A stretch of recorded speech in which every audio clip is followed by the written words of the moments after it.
স্বাগত সবাইকে professional skill development training এর সপ্তম ভিডিওতে। আগের ভিডিও যেখানে শেষ করেছিলাম যে অ্যাটিটিউড বা মনোভাব কি, আমরা অভ্যাসবশত কি ভাবি বা অনুভব করি, অর্থাৎ আমাদের টপ অফ দ্য মাইন্ডে ভাবনাটা কি, ইতিবাচক না নেতিবাচক। Hey guys, Sajal here from New York. I'm a marketing professional and public speaker for the last 15 years. আমাদের দৃষ্টিভঙ্গি, কোনো বিষয়ে আমাদের এক একজনের এক এক রকম মতামতের কারণ আমাদের ভিন্ন ভিন্ন দৃষ্টিভঙ্গি। আপনি কি দেখবেন সেটা ডিপেন্ড করে আপনি কিভাবে দেখবেন তার উপর। ন্যায় অন্যায়, হালাল হারাম, উচিত অনুচিত এসব নির্ভর করে আপনি কোন ধর্ম, দল, মতাদর্শের চশমা দিয়ে দেখছেন। এ মুহূর্তে নিউ ইয়র্কে রাত, আবার ঢাকায় দিন। তো এখন দিন না রাত এটা ডিপেন্ড করে এই মুহূর্তে আপনি কোথায় আছেন। আমাদের মন মস্তিষ্কের কাঠামোয় আমরা আমাদের আশেপাশে যাই ঘটুক তার মূল্যায়ন করি। আমরা কিভাবে চিন্তা করি, বিভিন্ন পরিস্থিতিতে আমাদের প্রতিক্রিয়া কি, সেটাই আমাদের সাফল্য বা সমাধানের রাস্তা দেখায়। ডেভিড ও গলিয়াথের গল্প আমরা সবাই জানি। গলিয়াথ ছিল একটা বিরাট দৈত্য যে গ্রামের ছোট ছোট ছেলে মেয়েদের ভয় দেখাতো। একদিন সে গ্রামে ডেভিড নামে এক কিশোর তার আত্মীয়ের বাড়িতে বেড়াতে এলো। তো সে তার চাচাতো ভাইদের জিজ্ঞেস করলো যে তোমরা সবাই মিলে কেন দৈত্যটাকে মেরে ফেলছো না। তারা বলল, he is too big to hit, মানে সে এত বড় যে তাকে মারা অসম্ভব।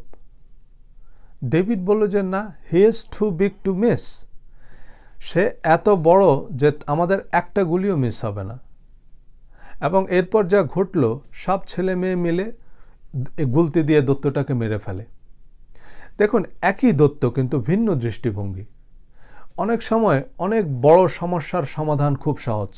কত বড় বড় বাঘ ভাল্লুক আমরা খাঁচায় ঢুকাইছি, কিন্তু ছোট ছোট মশার ভয়ে আমরাই খাঁচায় ঢুকছি।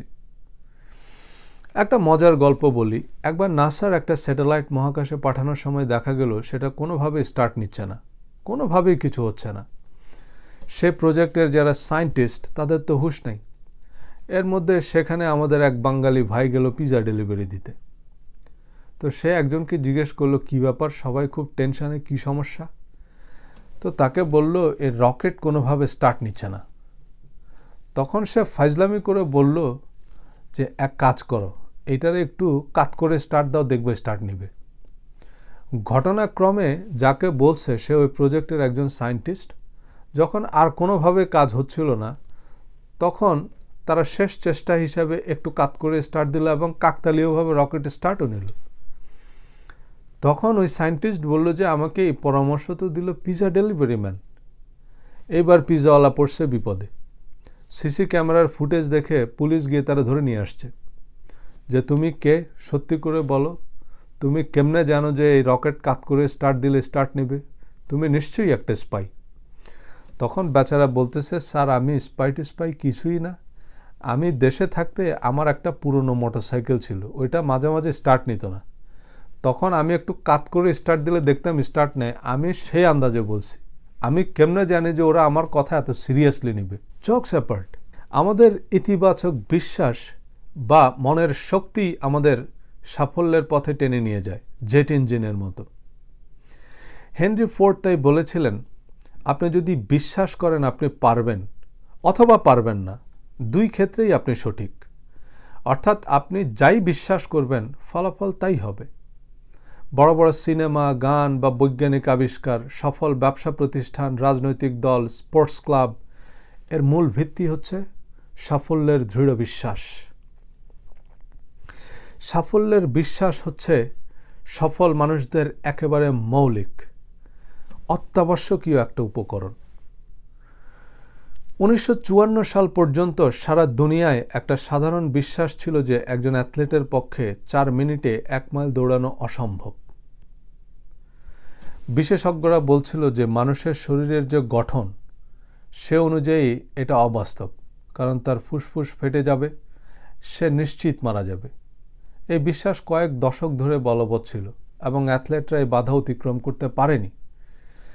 1954 সালে British athlete sir Roger Bannister 4 মিনিটের কম সময়ে 1 মাইল দৌড়ে বিশ্ব রেকর্ড করেন। এই রেকর্ডের মাধ্যমে তিনি অ্যাথলেটদের মধ্যে যে সীমাবদ্ধ বিশ্বাস ছিল তাও ভেঙে দেন। 4 মিনিট মাইল এখন সম্ভব। রজার ব্যানিস্টারের রেকর্ড মাত্র 46 দিন টিকেছিল। এর পরবর্তী বছর এগুলোতে শত শত অ্যাথলেট 4 মিনিটের কম সময়ে 1 মাইল দৌড়ান। আর বর্তমানে 4 মিনিটে 1 মাইল দৌড়ানো কোনো সংবাদ নয়। আপনি যদি ব্যবসায়ী বা উদ্যোক্তা হন, তবে আপনি অবধারিতভাবে ব্যর্থতা বা লোকসানের মুখোমুখি হতে যাচ্ছেন। যদি এর ইতিমধ্যে না হয়, তবে কখনো না কখনো হবেই। এটা আপনাকে নিরুৎসাহিত করার জন্য নয়, বরং এটাই বাস্তবতা। কিন্তু আপনার বিশ্বাস যদি দৃঢ় হয়, তবে কোনো লোকসান বা প্রতিবন্ধকতা আপনাকে পুরোপুরি মুছে ফেলতে পারবে না। Believe in yourself is the name of the game. বিশ্বাস থেকে তৈরি হয় ভিশন। ভিশন হচ্ছে গাড়ির হেডলাইটের মতো, যেটা আমাদেরকে সামনে রাস্তা দেখায়। ধরুন আপনি অন্ধকার রাস্তায় গাড়ি চালাচ্ছেন, আর আপনার গাড়িতে হেডলাইট নেই। কত মাইল বেগে গাড়ি চালাবেন? মোটেও না, কারণ আপনি আপনার সামনের রাস্তাই দেখছেন না। আপনার ভাবনায় যখন সাফল্য থাকবে, আপনার মন তখন সাফল্যের জন্য প্ল্যান তৈরি করবে, আর ব্যর্থতার চিন্তা ঠিক উল্টোটা করবে। যখন আপনি জানবেন কিভাবে ইতিবাচক চিন্তা করতে হয়, আপনি আপনার চারপাশে বিস্ময়কর সব পরিবর্তন দেখবেন। ইতিবাচক মানসিকতা মানে আপনি সাফল্যের জন্য যা যা করণীয় তাই করবেন, কারণ ব্যর্থতা আপনার মাথাতেই নেই। মানুষ মহাশূন্য ভ্রমণ করতে পারে, এই অবিচল বিশ্বাস না থাকলে বিজ্ঞানীরা সামনে অগ্রসর হওয়ার উৎসাহই পেতেন না। অবিশ্বাস একটা নেতিবাচক শক্তি। আমরা যখন সাফল্যের সন্দেহ বা অবিশ্বাস করি, তখন আমাদের মন ব্যর্থতার কারণ খুঁজতে থাকে। আমাদের বিলিফ সিস্টেম হচ্ছে আয়নার মতো। আমরা যা বিশ্বাস করি আমরা তাই দেখি, আমরা যা শুনতে চাই আমরা তাই শুনি। সফল মানুষেরা সবসময় একটা ইতিবাচক মনোভাব রাখে, তাদের চারপাশে যাই ঘটুক না কেন। আমাদের মাইন্ড স্বর্গকে নরক আর নরককে স্বর্গ বানানোর ক্ষমতা রাখে। একটা বিশুদ্ধ মন থেকে তৈরি হয় বিশুদ্ধ চিন্তা, আর বিশুদ্ধ চিন্তা থেকে বিশুদ্ধ কাজ। আর যেমন কর্ম তেমন ফল। আগামী ভিডিওতে আলোচনা করব আমাদের মন ও মস্তিষ্কের ক্ষমতা সম্পর্কে এবং কিভাবে আমাদের ব্রেন কাজ করে। আজ তাহলে এ পর্যন্তই। ধন্যবাদ।